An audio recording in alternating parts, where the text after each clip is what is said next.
Dionysos, the Greek god of wine, ecstasy and theatre, boasts a unique and captivating origin story. Unlike most Olympian gods, Dionysus was born of a god, Zeus, and a mortal woman, Semele. This dual heritage positioned him as an outsider amongst the Olympians. My journey was fraught with trials and tribulations, each testing my resilience. One of Dionysus's most significant challenges stemmed from Hera's relentless wrath. Jealous of Semele, Hera orchestrated a tragic scheme that led to Semele's demise. This left the infant Dionysus vulnerable, forcing Zeus to sew him into his thigh until his birth was due. Upon his arrival into the world, Dionysus faced Hera's continued persecution. She cursed him with madness, compelling him to wander the earth. During his travels, Dionysus encountered numerous challenges and adversaries, yet through it all Dionysus persevered. He learned to harness his divine powers, mastering the arts of viticulture and winemaking. My trials were not merely tests of strength, but initiations into my divine power. With each obstacle I overcame, my connection to my divine lineage deepened. Despite Hera's relentless persecution, Dionysus's divine power and growing influence proved impossible to ignore. His triumph over adversity, his mastery over nature's intoxicating bounty, and his ability to inspire joy and revelry wherever he roamed gradually shifted the tide in his favor. Even I, initially his most formidable adversary, found myself acknowledging his undeniable divinity. The exact circumstances surrounding Hera's acceptance of Dionysus remain shrouded in myth and varied interpretations. Some accounts depict Dionysus appeasing Hera through cunning and trickery, while others suggest a gradual softening of her heart as she witnessed his resilience and the genuine joy he brought to the mortal realm. Regardless of the specifics, my eventual acceptance marked a pivotal moment in Dionysus's journey. It solidified his place among the Olympians, no longer as an outsider or a pretender to the throne, but as a god in his own right, deserving of respect and reverence.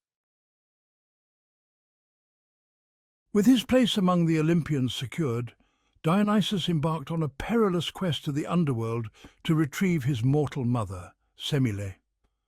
Driven by his love for her, and a longing to reunite with the woman who had given him life, Dionysus braved the treacherous depths of the underworld, a realm where few living souls dared to tread. Guided by Hermes, the psychopomp or soul guide, I navigated the shadowy paths and faced the formidable guardians of the underworld. I confronted Hades, the unyielding ruler of the dead, and negotiated Semele's release.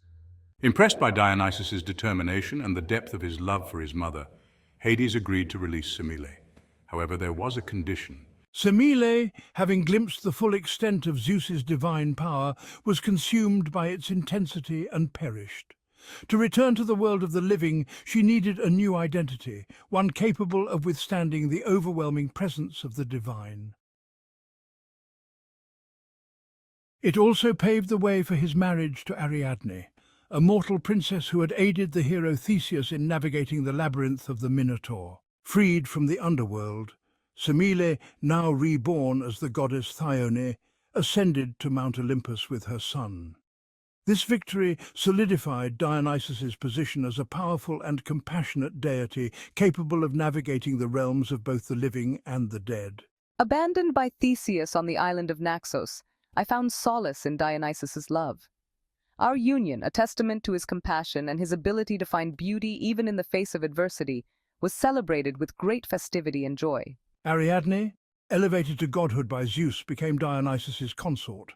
Her crown, a gift from the god of the forge, Hephaestus, transformed into a constellation, forever symbolizing their divine union.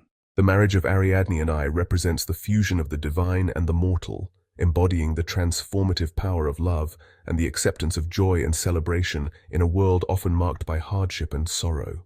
Their union became a cornerstone of Dionysus's worship, inspiring rituals and celebrations that echoed their love story. From Earth to Olympus, the evolution of Dionysus worship. Dionysus worship evolved from rustic agrarian rites to sophisticated religious practices, deeply rooted in nature, fertility, and wine. Early followers, mainly shepherds and farmers, celebrated him as a god of vegetation and harvest. These wild, ecstatic celebrations invoked Dionysus's presence and blessings. Participants, adorned with ivy, engaged in frenzied dancing, singing, and wine consumption. As his popularity grew, Dionysus's worship became more sophisticated and widely accepted. Wine, ecstasy, and theatre. The cult of Dionysus. The cult of Dionysus, with its emphasis on wine, ecstasy, and theatre, became deeply ingrained in ancient Greek culture. Wine, seen as sacred, played a central role in Dionysian rituals. The intoxicating effects of wine induced divine possession, shedding inhibitions. Theatrical performances emerged from these rituals. Dithyrambs evolved into Greek tragedy and comedy. These plays explored human nature, fate, and divine relationships. Theatres became sacred spaces for Dionysian rituals and performances. The cult of Dionysus profoundly influenced Western civilization.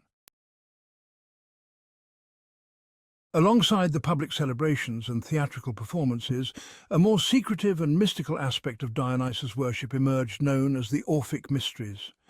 This esoteric tradition, shrouded in secrecy and accessible only to initiates, offered a path to spiritual enlightenment and liberation from the cycle of death and rebirth. The Orphic Mysteries centered around the myth of Dionysus Zagreus, a divine child who was dismembered and devoured by the Titans, only to be reborn through Zeus. This cycle of death and rebirth became a central tenet of Orphic belief, symbolizing the soul's journey through reincarnation and its potential for ultimate liberation. Initiates into the Orphic Mysteries underwent purification rituals, adhered to strict dietary restrictions, and participated in secret ceremonies designed to connect them to the divine and reveal hidden truths about the nature of reality and the afterlife.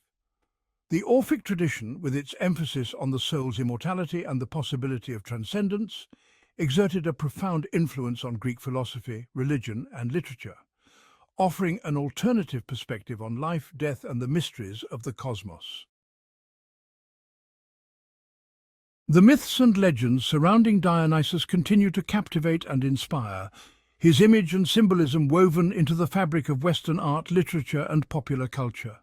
From classical sculptures to Renaissance paintings, romantic poetry to modern novels, Dionysus's presence can be felt across artistic movements and genres, his duality as a god of both ecstasy and destruction, revelry and reflection, continuing to resonate with contemporary audiences.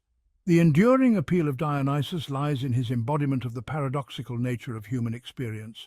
He represents the intoxicating allure of pleasure and abandon, the transformative power of art and creativity, and the eternal search for meaning and connection in a world often characterized by chaos and uncertainty.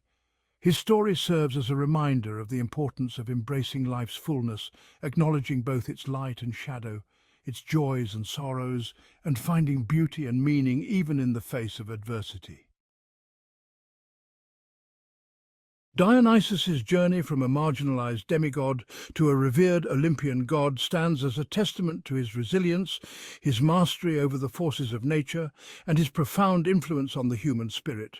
His story reminds us that even in the face of adversity, even when confronted with the wrath of the gods themselves, the human spirit, fueled by determination, compassion, and a zest for life, can overcome seemingly insurmountable obstacles.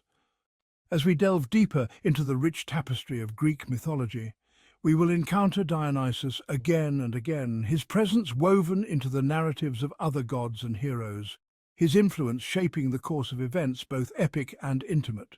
His story, much like the intoxicating wine he represents, lingers in the mind, inviting us to explore the hidden depths of our own nature and embrace the transformative power of myth and imagination.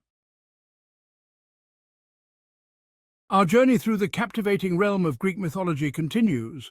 Prepare yourself for captivating tales of heroic deeds, divine interventions, monstrous creatures, and epic confrontations that have shaped Western literature, art, and imagination for millennia. Join us next time as we delve into the myths surrounding name of the god/goddess/creature, teasing the next chapter. Adventures abound, so ready yourself, dear reader, for the journey ahead is fraught with wonder, peril, and the echoes of ancient magic.